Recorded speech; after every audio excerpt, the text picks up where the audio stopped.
ఈరోజు బైబిల్ అధ్యయనం అపోస్తలుల కార్యములు 9వ అధ్యాయం 1 నుండి 21 వచనాలు. ప్రార్థన.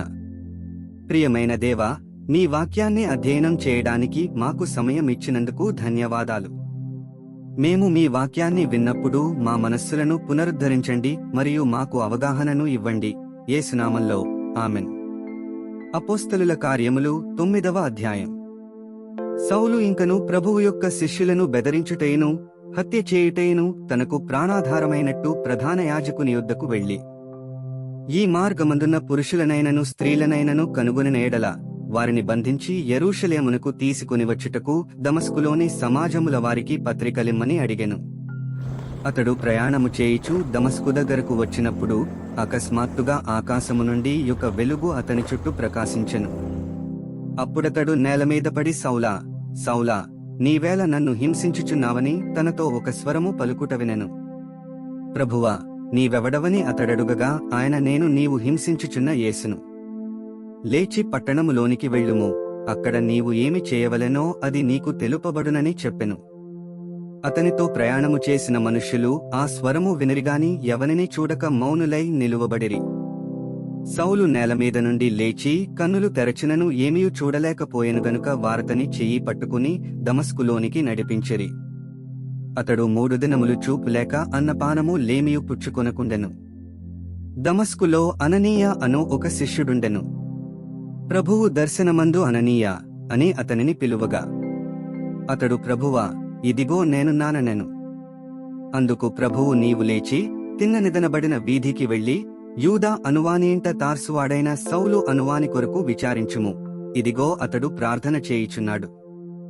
అతడు అననీయ అనునొక మనుష్యుడు లోపలికి వచ్చి తాను దృష్టి పొందినట్లు తలమీద చేతులుంచుట చూచియున్నాడని చెప్పెను. అందుకు అననీయ, ప్రభువా, ఈ మనుష్యుడు యెరూషలేములో నీ పరిశుద్ధులకు ఎంతో కీడు చేసియున్నాడని అతని గూర్చి అనేకుల వలన వింటిని. ఇక్కడను నీ నామమును బట్టి ప్రార్థన చేయు వారినందరినీ బంధించుటకు అతడు ప్రధాన యాజకుల వలన అధికారము పొందియున్నాడని ఉత్తరమిచ్చెను. అందుకు ప్రభువు, నీవు వెళ్ళుము, అన్యజనుల ఎదుటను రాజుల ఎదుటను ఇశ్రాయేలీయుల ఎదుటను నా నామము భరించుటకు ఇతడు నేను ఏర్పరచుకునిన సాధనమైయున్నాడు.